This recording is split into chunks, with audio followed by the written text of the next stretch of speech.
요즘 원숭이 두창을 인터넷에 검색을 해보면 너무나 끔찍한 모습들이어서 차마 눈뜨고 볼 수가 없습니다. 저도 그와 같은 모습을 화면으로 한번 보여드리고 싶었는데 여러분이 점심 식사하는데 장애가 될 것 같아서 제가 조금 절제를 하였습니다. 원숭이 두창은 그 몸에 붉은 수포를 일으키게 됩니다. 반점들이 막 생기게 되고, 그리고 온 얼굴과 온 몸에 그런 반점과 수포들과 물집들, 그리고 가려움증들을 동반하는 무서운 전염병입니다. 다행스럽게 코로나19처럼 전염률은 많지 않다고 합니다. 그러나 안심할 수 없는 것은 한번 걸리게 되면 치명률이 매우 높아서 걸린 사람들이 많이 죽게 되고, 그리고 죽지 않더라도 그 고통으로 인하여 그 고통의 농도가 코로나19와 비교할 수 없는 큰 아픔을 당하고 있다고 합니다. 코로나19를 이제 막 벗어나려고 하는데, 그리고 완전히 벗어난 것도 아닌데 지구상에는 또 다른 감염병이 돌고 있어서 저희들의 마음은 계속 무겁고, 그리고 마음이 쉴 시간을 갖지 못하고 있습니다. 우리는 하나님의 통치하심을 굳게 믿는 성도들입니다. 왜 하나님은 이러한 재앙을 지구상에 연속해서 계속해서 주시는 것일까요? 우리는 오래전 하나님께서 애굽 땅에 10가지 재앙을 내리신 사건들을 묵상하고 있는 중입니다. 왜냐하면 이와 같은 성경의 말씀은 그 시대의 말씀만이 아니라 오늘 우리를 살아가는 성도들에게 지혜를 주기 때문입니다. 그것이 해답이 될 수 있기 때문입니다. 10가지 재앙을 우리는 그동안 피게이파가 독종 우박매를 암장하다라는 한 단어로 우리는 이제 10가지 재앙은 다 외우셨을 겁니다. 광주의 마카파가 한때 유행했듯이 출애굽기에는 피게이파가 난리를 치고 있습니다. 나일강이 피가 되고, 그리고 개구리가 나오고 이가 나오고 파리가 나오고 가축의 온역이 나오면서 경제적 재앙이 일어나고, 그리고 독종, 우박, 메뚜기, 암흑과 장자의 재앙에 이르는 10가지 재앙이 이 출애굽기에 나오고 있습니다. 사랑의 하나님이시라고 하면서 왜 하나님은 이 애굽 땅에 이렇게 많은 재앙들을 주신 것일까요? 그런데 우선 출애굽기에 나오는 재앙들은 애굽의 우상들과 매우 밀접한 관련이 있다. 그래서 이 10가지 재앙은 애굽의 우상들을 부서뜨리기 위한 하나님의 전쟁이었다 하는 것을 우리는 묵상하였습니다. 마치 도장 깨기 형식으로 하나님은 애굽의 우상 하나씩을 들추어내시고 그들을 깨뜨리시면서 그들의 무력함을 온 세계에 드러내고 계심을 우리는 배우게 됩니다. 또 하나는 더 중요한 것으로서 출애굽기를 기술한 목적이기도 하다. 출애굽기를 저술한 목적은 이제 애굽의 노예살이로부터 완전히 벗어나 광야길을 걸어가고 있는 이스라엘 백성들에게 하나님은 강한 능력과 사랑으로 애굽에서 우리를 건져주셨구나 하는, 우리를 구원하시기 위한 하나님의 그 사랑과 그 능력이 얼마나 큰지를 깨닫기를 원하셨던 것이고, 그리고 또 하나 있는데 그것은 이제 광야를 넘어 가나안 땅에 도착하게 될 텐데, 그 가나안 땅도 애굽 땅처럼 많은 우상들이 우글거리는 사회였습니다. 다신론의 사회였습니다. 그 속에서도 어떻게 믿음을 지키며 살 것인가 하는 진리를 주시기 위하여 하나님은 이 10가지 재앙을 기록하게 하셨고 묵상하도록 하셨던 것입니다. 오늘 우리는 6번째 재앙을 읽었습니다. 여기는 악성 종기, 심각한 피부병에 관해서 오늘 기술을 하고 있습니다. 요즘 원숭이 두창 같은 것이 바로 애굽 땅에 먼저 나타난 것이죠. 여러분, 이 6번째 재앙을 통해서 이스라엘 백성들이 꼭 들어야 되는 말씀, 붙들어야 되는 진리는 무엇일까요? 이것은 연속해서 재앙을 만나고 있는 이 시대 그리스도인들이 붙잡아야 되는 진리와도 같은 것입니다. 하여 우리는 이 말씀을 통해서 재앙을 시대에 살아가는 저희들이 어떤 말씀을 붙들어야 될까요? 하는 질문과 같은 것입니다. 먼저 이 재앙을 통하여 하나님의 우리를 향한 질문이 있습니다. 우리의 생명은 누구의 손에 달려 있는가? 우리의 몸의 건강은 누구의 손에 달려 있는가? 오늘 9절에 보면 그 재가 애굽 온 땅의 티끌이 되어 애굽 온 땅의 사람과 짐승에게 붙어서 악성 종기가 생길 것이다. 이런 말씀이 나오죠. 재가 온 땅의 티끌이 되었습니다. 그 재를 둠큼 모세가 지고 그 재를 하늘로 불렸더니 하늘에서 이것들이 미세먼지가 되었고 이 미세먼지들이 애굽의 온 땅의 사람들과 짐승에게 달라붙게 되었는데 그 순간 악성 종기가 시작되었습니다.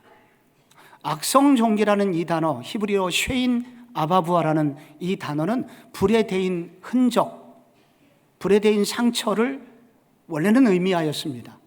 불에 데이면 어떻게 됩니까? 여기서 잠시 후에 이렇게 수포가 올라옵니다. 그리고 염증이 시작이 됩니다. 그리고 가려움증이 시작이 됩니다.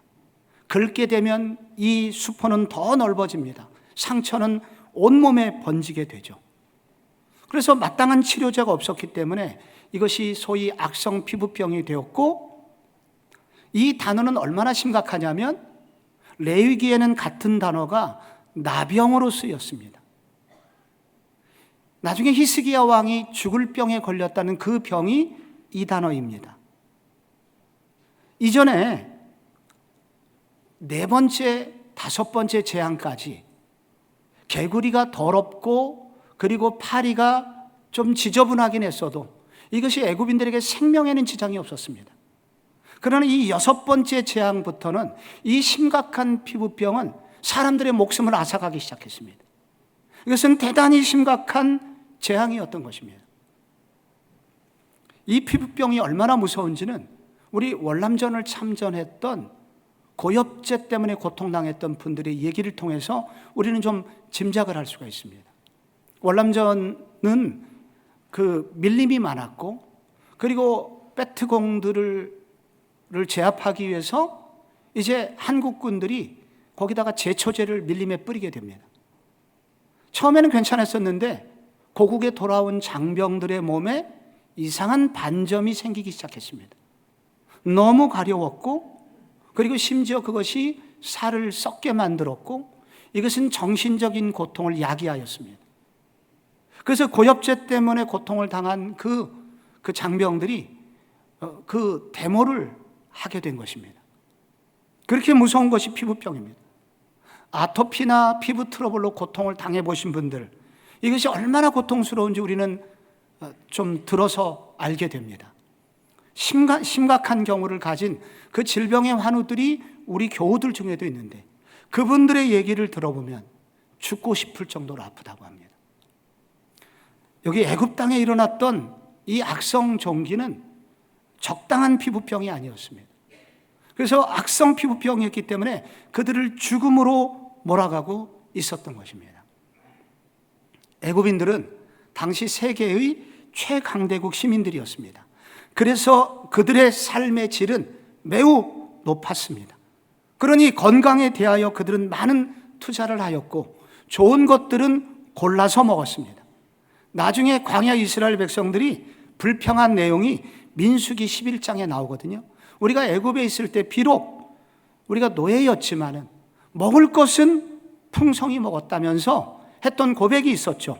우리가 애굽에 있을 때에는 값없이 생선과 오이와 참외와 부추와 파와 마늘들을 먹은 것을 생각한다. 여기 나오는 음식들 보십시오. 뭐하고 다 연관이 되어 있습니까? 다 이렇게 건강식품들이고 동시에 정력제들입니다.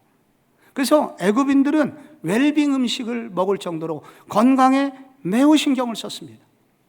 또한 그들은 건강을 돕는 우상을 특별히 섬겼습니다. 이모테프라는 우상을 섬겼습니다. 이 사람은 원래는 사람이었습니다. 이 이름은 애굽의 재상이었는데 그는 탁월한 의사이기도 하였습니다. 그의 의술이 매우 탁월하여서 그가 죽은 이후에 그를 우상으로 만들어서 애굽인들은 제사를 드렸습니다. 이 이모테프 의술의 신이 자기를 도와주면은 이런 질병들을 이길 수 있다고 그들은 믿었던 것입니다.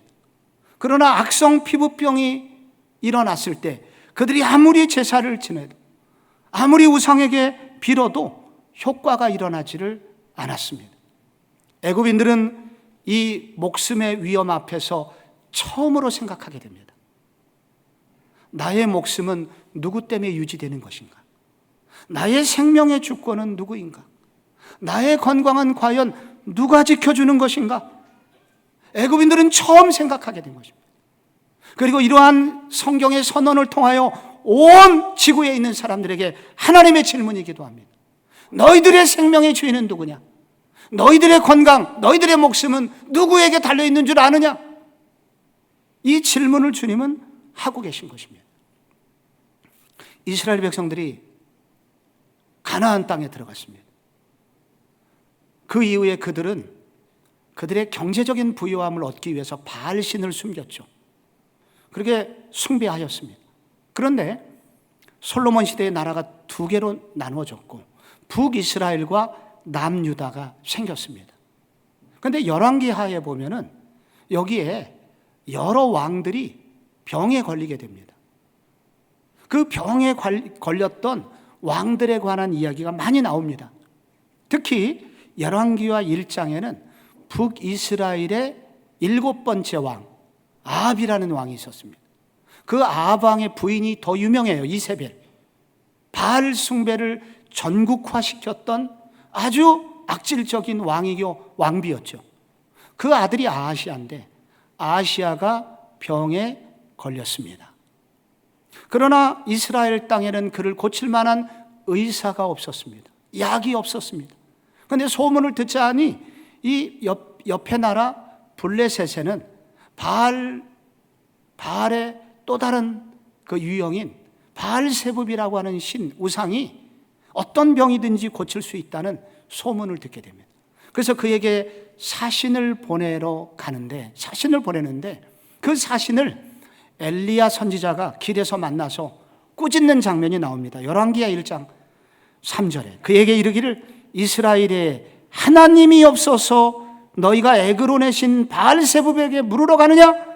그러므로 여호와의 말씀이 내가 올라간 침상에서 내려오지 못할지라 내가 반드시 죽을지라 하셨다.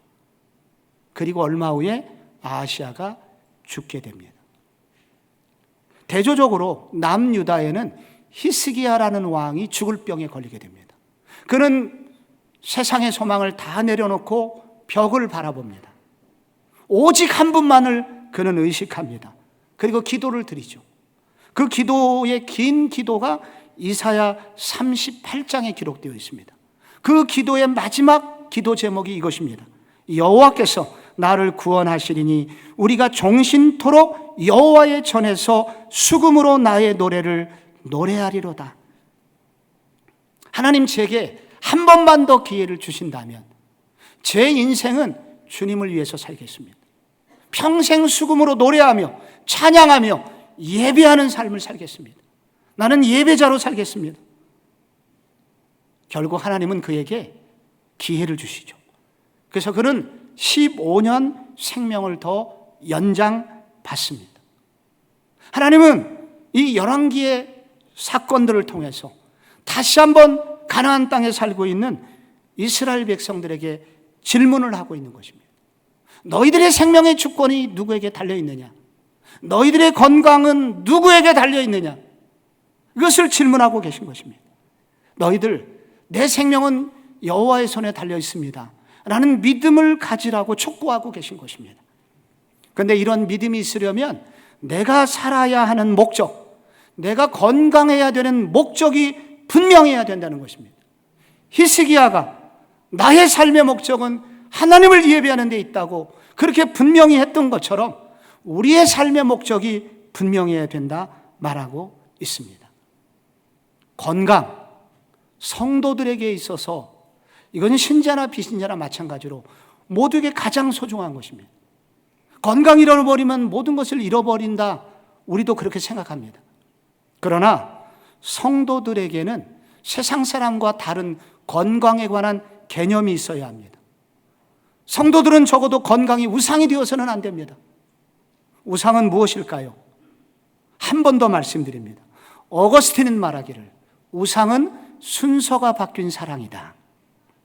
하나님께서 계셔야 하는 자리에 다른 것이 대신하고 있는 것이다. 그리고 과도하게 목을 매는 것이다. 그것이 없으면 모든 것이 쓸모없게 보이는 것이다. 건강은 정말 소중하지만 그러나 순서가 바뀔 때 건강을 위해서 하나님을 이용하는 것이 아니라 하나님의 영광을 위하여 내 몸의 건강을 추구할 때 하나님은 그에게 건강의 복도 주신다는 것입니다. 어려움을 당할 때 하나님 우리에게 질문을 하는 것입니다. 너의 건강의 주인이 누구냐? 내 몸의 주인이 누구냐? 이것을 분명히 하라고 말씀합니다. 건강의 문제를 우상으로 섬기지 않고 이것을 수단으로 삼았던 대표적인 사람은 바울입니다. 그는 사도행전 20장 24절에서 이렇게 고백을 했습니다. 내가 달려갈 길과 주 예수께 받은 사명 곧 하나님의 은혜의 복음을 증언하는 일을 마치려 하면은 나의 생명조차 조금도 귀한 것으로 여기지 아니하노라. 생명 소중합니다. 건강 소중합니다. 그러나 필요하시면 주실 것이다. 하나님의 영광을 위하여 내게 사명이 살아있는 한 하나님은 나에게 건강을 주실 것이다. 그는 믿었던 것입니다. 그리고 그의 마지막 날까지 그는 사명을 위하여 달려갔던 것입니다. 이런 재앙의 시대에 몸이 언제 어떻게 될지 모르는 위협을 당하고 있는 이런 시기에 여러분은 어떻게 답변하시겠습니까?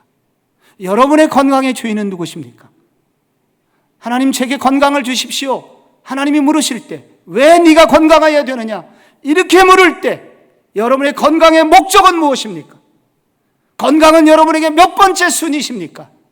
하나님은 재앙의 시대에 건강의 주인이 누구인지를 분명히 하라고 요구하고 계시는 것입니다.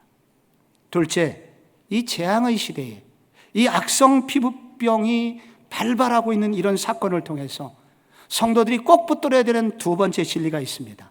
그것은 성도들이 몸으로 겪은 고난은 결코 하나님이 잊지 않으신다는 것입니다. 8절을 제가 다시 읽을게요. 여호와께서 모세와 아론에게 이르시되 너희는 화덕의 제 두 움큼을 가지고 모세가 바로의 목전에서 하늘을 향하여 날리라. 이런 말씀이 나옵니다. 여기 화덕이 나옵니다. 화덕. 이전에 쓰던 한글 개역 성경에는 풀무라고 되어 있습니다. 화덕, 풀무, 이것은 영어로는 furnace, 아궁이, 용광로 이런 단어입니다. 그런데 이 단어는 이 당시 이스라엘 백성들에게는 끔찍한 장소였습니다. 왜냐하면 여기서 벽돌을 구웠기 때문입니다. 수천 도의 용광로 가마에서 그들은 수없는 벽돌을 구웠고 그리고 그 벽돌을 굽는 동안 그들은 많은 질병에 걸리게 됩니다. 마치 수천 도의 용광로 옆에서 일을 하게 되면요 피부에 심각한 문제가 생기고 그리고 키가 줄어들게 됩니다. 그리고 호흡기에 문제가 생기게 됩니다. 그런 질병을 그들은 알았었습니다. 그래서 여기 이 화덕은 그들에게 끔찍한 아픔의 장소였었던 것입니다. 얼마나 아팠는지 신명기 4장에 보면은 여호와께서 너희를 택하시고 너희를 쇠 풀무불 곧 애굽에서 인도하여 내사라고 옛날을 기억하는 이 구절에 대표적인 히브리 백성들이 당한 아픔을 이 풀무불이라고 소개를 할 정도입니다. 그래서 이것은 이스라엘 백성들이 기억하고 싶지 않은 장소였습니다. 정신대 할머니들이 기억하고 싶지 않은 장소가 있듯이 구원받은 이스라엘 백성들도 기억하고 싶지 않을 정도의 끔찍한 장소, 수천도의 용광로 불을 떼면서 중노동원에 당했던 그곳, 많은 사람들이 이것 때문에 죽어나갔던 그 아픔의 장소, 이것이 바로 화덕이거든요. 그런데 하나님은 화덕에서 남겨진 찌꺼기인 그 재를 통하여 그 재를 하늘에 뿌릴 때 미세먼지가 되고 그것이 악성 재앙이 되게 하셨다는 것입니다. 여러분, 이것이 무슨 의미인지 아시겠습니까? 왜 하나님께서 재를 가지고 하늘에 뿌렸을 때 악성 종기가 나게 하였을까요? 여러분, 재라는 것은 증거가 남지 않습니다. 애굽 사람들이 히브리 백성들을 괴롭혔다는 증거가 없어요. 왜냐하면 남는 건 재뿐이기 때문에. 사진이 있는 것도 아닙니다. 그들의 과거에 핍박을 했었던 증거가 전혀 남아있지 않는 게 재이지만, 그러나 하나님은 그 재 속에 들어있는 히브리 백성들의 눈물, 히브리 백성들이 당했던 아픔, 그런 것들을 일일이 다 기억하시고 그런 것들이 찾아 애굽을 심판하는 근거가 되게 하십니다. 하나님의 백성들이 믿음을 지키기 위하여 흘렸던 눈물들은 때로 땅에 묻히는 것 같이 느껴질 때가 많이 있습니다. 그러나 하나님께서는 그와 같은 성도들의 눈물이나 성도들이 흘렸던 그런 통곡이나 어떤 당했던 아픔을 계산하고 계신다는 것입니다. 그리고 주님의 시간에 그들이 한 일에 대하여 하나님은 그대로 갚아주시는 분이심을 분명히 하고 있습니다. 믿음으로 살아서 무엇하나 이렇게 생각될 때도 있습니다. 믿음으로 살아도 한 줌의 재가 되어 사라질 것 같은 그런 느낌이 들 때가 있습니다. 그러나 오늘 성경은 하나님 우리에게 약속하십니다. 하나님은 그 재의 한 알 한 알까지 다 세고 계셨고, 그리고 그런 것들을 계수하셨다가 언젠가 정의를 실현하는 분이심을 알려주고 계신 것입니다. 시편에 보면 다윗의 이런 기도가 나옵니다. 시편 56편 8절에 나의 유리함을 주께서 계수하셨사오니 나의 눈물을 주의 병에 담으소서. 히브리 백성들은 너무 슬픈 일이 있을 때 이것을 다음에 기억하기 위해서 이 가죽 부대에다가 자신의 눈물을 담아두는 습관이 있었습니다. 그리고 그것을 마지막 장례식에 그 눈물 그 부대를 넣어주기도 했다고 합니다. 그런데 다윗은 오늘 자신의 눈물을 주님이 계수하시고 내 눈물을 주의 병에 담아달라고 기도하고 있습니다. 바로 하늘나라에 하나님께서 나의 눈물을 담아두는 통이 있음을, 병이 있음을 다윗은 믿었던 것입니다. 하나님께서 내 눈물을 다 계산하시고 내 눈물을 그 천국의 병에 담아두셨다가 주님의 시간에 반드시 그것들을 갚아주실 것을 다윗은 믿었고 기도하였던 것입니다. 어떻게 되었나요? 사울이 어느 날 죽게 됩니다. 10년에 쫓겨다니는 생활 속에서 그렇게 당하고 아팠던 그 모든 아픔을 하나님이 어느 날 한 방에 갚아주셨습니다. 공의를 실현해 주셨습니다. 그리고 통일왕국의 왕이 되게 하셨던 것입니다. 여러분, 오늘 이와 같은 구약의 이 모든 사건은 앞으로 올 사건들의 그림자들입니다. 요한계시록을 보면 이 지구상에 마지막 날에 있을 재앙들이 소개가 됩니다. 요한계시록 6장부터 16장까지는 7인 재앙, 7 나팔 재앙, 그리고 7 대접 재앙이 나옵니다. 이 재앙들은 뒤로 가면 갈수록 강도가 강해지게 됩니다. 그리고 그 마지막 재앙이 일어나면서 지구에 종말이 오게 됩니다. 그런데 종말이 오면 끝나는 게 아닙니다. 지구에 종말이 온 바로 다음 순간 하나님의 심판이 시작이 됩니다. 그리고 거기에 천국과 지옥이 소개되고, 그리고 하나님은 그 살아왔던 날들을 계산하셔서 천국 갈 사람, 지옥 갈 사람을 구별하십니다. 최후의 심판이 나오게 됩니다. 그런데 바로 그 중요한 심판의 순간을 요한계시록 16장 5절은 이것 때문에 심판이 시작된다고 말씀하고 있습니다. 천사가 이르되 전에도 계셨고 지금도 계신 거룩하신 이여 이렇게 심판하시니 의로우시도다. 이제 심판이 시작됩니다. 왜 오나요 심판이? 6절에 보면 그들이 성도들과 선지자들의 피를 흘렸으므로 그들에게 피를 마시게 하신 것이 합당하니이다. 왜 바벨론이라고 하는 이 세상 나라가 왜 멸망하게 되느냐? 그것은 바로 성도들의 피가 가득 찼기 때문이다. 이제는 하나님이 더 이상 참을 수 없는 성도들의 피값이 찼기 때문에 이제는 이 지구는 더 이상 쓸모가 없다. 그리고 심판이 시작됩니다. 여러분, 성도들이, 계시록에 나오는 많은 1세기의 성도들이 복음을 전하다가 아픔을 당하고, 복음을 전하다가 눈물을 흘리고, 교회를 섬기다가 눈물을 흘리고, 그리고 심지어 피를 토하고 죽는 일도 있었지만은 그런 것이 다 사라진 것 같고 세상 나라가 이긴 것 같다고 세상은 착각하지만 그것이 끝이 아니야. 하나님은 재앙을 내리실 것이고 재앙의 마지막 순간은 반드시 심판이 있을 것이고 그때 정의를 실현해 주실 것을 약속하고 계십니다. 성도들이 흘렸던 눈물과 성도들이 흘렸던 땀과 성도들의 수고를 잊지 않을 것을 하나님은 약속하고 계신 것입니다. 얼마 전 분당 우리 교회에서 교회를 29개 분립개척을 하고 10,000에서 15,000명 성도들을 떠나 보냈습니다. 우리는 성도를 잘 모으려고 하는데 성도들을 다른 곳으로 보내는 교회를 보면서 우리는 지금 기독교 교계 내에서 이것 때문에 선한 파장이 막 일어나고 있고 믿지 않는 사람들도 교회에 대해서 관심을 가지게 하는 일이, 사건이 되기도 하였습니다. 저는 분당 우리 교회 이찬수 목사님의 이런 영광스러운 사역을 볼 때마다 수년 전 우리 교회 부흥에 오셔서 그분이 마지막 날 간증해 주셨던 사건을 잊을 수가 없습니다.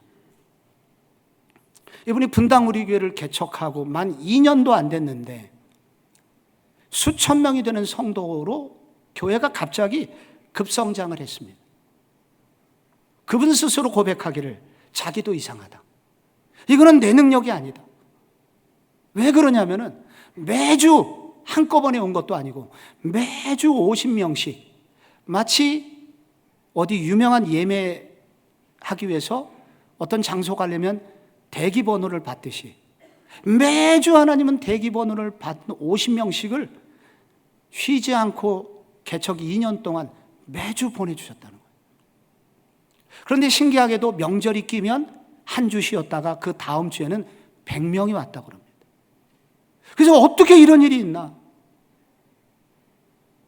그러면서 자기 아버지 이야기를 하셨습니다. 자기 아버지는 시골교회 목사님이었고 약점이 하나 있었는데 말을 더듬는 것이었다. 그리고 중직자들하고 회의를 앞두고 있으면 그분은 더 심하게 말을 더듬었고 말 더듬는 교회 목사 교회에 성도들은 오지 않았고 교회는 부흥되지 않았고 그래서 아버지의 사례는 약했고 오남매는 밀가루로 반죽한 국수 한 그릇 먹고 8시부터 배가 고플 때 엄마는 항상 하는 말이 일찍 자라 하는 이야기였다. 근데 교회에 갈등이 생겼고 그 문제를 해결하기 위해서 아버지가 산으로 금식기도 40일 금식기도를 하러 떠나셨는데 17일 만에 시체가 되어서 돌아오셨다고 합니다. 그뿐입니다. 시골교회 목사 죽었어요. 그걸로 끝입니다. 누가 기억하겠습니까 그것을? 그냥 어느 날 이찬수 목사님이 공연을 구경 갔다가 마지막 커튼콜이 있지 않습니까? 이렇게 무대 커튼이 내려오고 다시 올라가면서 배우들이 나올 때 막 박수를 치는데 갑자기 그때 거기서 환상을 보게 됩니다. 예수님이 객석에 앉아 계시고 앞에 무대에 있는 누군가를 향하여 막 박수 치시는 예수님의 모습이 보이더래요. 누군가 봤더니 자기 아버지. 예수님이 막 박수를 치면서 수고해서 이 목사 박수를 치더래요. 자기가 알았답니다. 내가 이렇게 교회가 복을 받는 것은 나 때문인 줄 알았더니 아버지 때문이었구나. 나도 아버지처럼 예수님께 박수 받는 사람이 되어야 되겠구나. 그래서 목회의 방향을 이렇게 정했다고 고백을 하셨습니다. 여러분, 우리가 교회에서, 그리고 이 험악한 시대에서, 반기독교 시대에서 수없는 지탄을 받으면서 꼭 믿음을 지켜야 되나? 꼭 예배를 이렇게 드려야 되나? 교회 와서 그렇게 피땀 흘려서 봉사를 한들 무슨 의미가 있나? 여러분, 이런 고민이 우리가 또 있습니다. 그럼 오늘 성경은 우리에게 약속합니다. 하나님은 성도들이 흘렸던 눈물과 성도들의 땀과 몸으로 들였던 수고를 결코 잊지 않으시고, 그것이 결국은 완전한 공의를 이루시기 위한 근거가 되게 하신다고. 그러므로 재앙의 시대에 성도여, 재앙이 온다고 두려워하지 말고 당신의 몸을 하나님이 기뻐하시는 곳을 위하여 드려야 되지 않는가? 주님은 도전하고 계신 것입니다. 마지막으로 질병의 시대에 우리가 꼭 붙들어야 되는 또 하나 말씀이 있습니다. 그것은 완전한 치유자이신 그분께 우리의 몸을 맡기고 드리는 것입니다. 11절에 보면요, 요술사들도 이제는 악성종기로 말미암아 모세 앞에 서지 못하니, 악성종기가 요술사들로부터 애굽 모든 사람에게 생겼기 때문이라고 기록되어 있습니다. 여기 애굽의 술객들은 애굽 최고의 지식인들을 말합니다. 법학, 점성학, 의학, 여기 다 전문가들이에요. 근데 이들이 악성종기가 생겨갖고 더 이상 출근을 할 수가 없게 되었습니다. 근데 원래 바로 앞에 서야 되는데 성경은 모세 앞에 서지 못하니라고 되어 있습니다. 그동안 이들이 술책을 통해서 하나님 나라를 묘하게 방해왔습니다. 그러나 6번째 재앙에 이르자 그들은 더 이상 어떤 방해도 할 수 없게 되었습니다. 그들의 힘은 완전히 꺾이게 되었습니다. 하나님의 권능과 권세 앞에서 그들은 완전히 무너지게 되었던 것입니다. 이 정도 되었으면 바로는 포기해야 됩니다. 백성들을 보내야 됩니다. 그러나 12절에 보니까 그러나 여호와께서 바로의 마음을 완악하게 하셨으므로 그들의 말을 듣지 않았고 여호와께서 모세에게 말씀하신 것 같았다. 분명한 기적을 보았음에도 불구하고 바로의 마음은 다시 강팍해졌습니다. 왜 그런 줄 아십니까? 바로의 몸에 붙어있는 피부병은 나았을지 몰라도 바로 속에 있는 피부병, 바로 속을 문드러지게 했던 마음의 나병은 고쳐지지 않았기 때문입니다. 모세는 이것까지 고칠 수 있는 능력은 없었기 때문입니다. 그래서 구약을 읽는 성도들은 이 완전한 해방의 날은 언제 올 것인가? 바로 이때도 기도하고 기다렸었던 것입니다.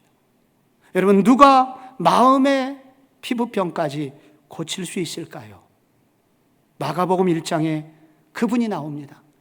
한 나병 환자가 예수님을 찾아옵니다. 근데 예수님께서 그 나병 환자를 고쳐주시면서 너 아무에게도 이 사실을 얘기하지 말라고 부탁을 하십니다. 왜냐하면 고침을, 이 소문이 나게 되면 예수님 주변에 많은 환자가 오게 될 것이고, 그렇게 되면 예수님의 본질적인 사명인 십자가를 지는 일을 할 수 없기 때문이었습니다. 그래서 너는 절대로 누구에게 얘기하지 말라고 했는데 이 나병 환자가 동네방네 다니면서 예수님이 나를 고쳐주셨다고 그렇게 소문을 내기 시작합니다. 왜 그랬을까요? 이 사람이 예수님 말도 안 듣고 왜 이렇게 소문내고 다녔을까요? 마음의 감격 때문에 주체할 수가 없어서, 예수님이 주신 사랑이 너무 커서 그는 이 사랑을 말하지 않고는 견딜 수가 없어서, 그리고 내가 받은 이 은혜 옆 사람도 받아야 되니까, 그래서 그는 이 동네 저 동네 다니면서 예수님 전도하고 다녔습니다. 그래서 이 나병 환자는 겉에 피부만 고쳐진 게 아니라 마음의 나병이 고쳐진 사람입니다. 그 속에 있는 열등감, 패배감, 모든 것들, 그는 고침을 받고 전혀 새로운 삶을 살게 되었죠. 누구 때문에 가능한 줄 아십니까? 마가복음 1장 40절에 그 이유가 나옵니다. 예수께서, 한 나병 환자가 예수께 와서 꿇어 엎드려 간구하여 이르되 원하시면 저를 깨끗하게 하실 수 있나이다. 41절, 예수께서 불쌍히 여기사 손을 내밀어 그에게 대시며 이르시되 내가 원하노니 깨끗함을 받으라. 제일 중요한 단어가 나옵니다. 여기 손을 내밀어 그에게 대시며. 예수님은 그냥 고친 게 아니라 나병 환자의 살이 썩어서 문드러진 그곳에 손을 대셔서 고쳐주셨습니다. 나병 환자가 겪는 최악의 아픔은 피부가 아닙니다. 그것은 사회적 거리두기, 분열, 그리고 방치됨, 버림받음의 아픔입니다. 그리고 자기가 피부가 온전한 사람이 다가올 때 그는 소리쳐야 됩니다. 나는 나병 환자요, 나는 나병 환자요, 가까이 오지 마시오. 예수님도 얼마든지 멀리서 말씀으로만 고쳐줄 수 있었습니다. 그러나 예수님은 그에게 다가가셨고 그의 몸에 손을 대셨습니다. 터치하셨죠. 만지는 그 순간 어떻게 되냐? 모세의 율법에 의하면 부정한 자가 됩니다. 예수님께서는 자기가 부정한 자가 되고 부정한 자가 되는 그 순간 사람들에게 손가락질을 받게 되고 사람들이 그를 따돌리기 시작합니다. 그러나 예수님은 이 모든 비난을 감수하고 이 사람을 일부러 만지셨습니다. 그때 그가 고쳐졌습니다. 그의 내면까지 고쳐졌습니다. 왜? 도대체 이분은 누구인가? 나의 모든 부정을 그가 가져가시고 나를 온전히 깨끗하게 하시는 이분은 도대체 누구인가? 그리고 왜 이렇게 하시나? 그것이 바로 예수님의 사랑 때문임을 알게 됩니다. 이분이 바로 메시아이구나. 이 나를 사랑하시는 이 사랑, 이분은 누구인가? 그는 묵상하게 되었고 하나님의 아들임을 발견하게 되었고 그는 그래서 겉의 나병만 고침을 받은 게 아니라 마음의 나병까지 완전히 고침을 받게 된 것입니다. 성도 여러분, 이 시대에 우리의 몸도 아프지만 우리 내면의 깊은 아픔 덩어리인 우리들 어떻게 고쳐질 수 있습니까? 누가 우리를 고쳐줄 수 있단 말입니까? 우리를 온전히 고쳐줄 수 있는 한 분, 그분을 만나야 됩니다. 우리의 깊은 아픔과 나의 모든 부정함을 가져가셔서 그리고 그분이 모든 비난을 당하실 정도로 나를 사랑해 주신 그 예수 그리스도, 그 사랑을 깨닫고 그 사랑을 받아들이고 그 사랑으로 충만할 때 나도 모르는 내 마음의 피부병도 치유되게 되는 것입니다. 우리를 온전히 치료하신 이 주님이 여러분의 주님이 되시길 바랍니다. 여러분의 모든 문제를 그분께 좀 맡기시기 바랍니다. 오늘 우리는 맥주 감사주일로 드립니다. 지난 6개월 지켜주신 거 감사하고 앞으로 6개월 어떻게 사나 염려가 좀 있습니다. 지난날 지켜주신 이 주님이 남은 6개월도 지켜주실 거야. 그리고 이 주님께 우리의 모든 문제를 맡기고 나아간다면 주님이 책임져 주실 거야. 이 믿음으로 여러분 오늘 맥주 감사주일 주님께 기도하고 간구하고 맡기시는 축복의 주일이 되시기를 축원합니다.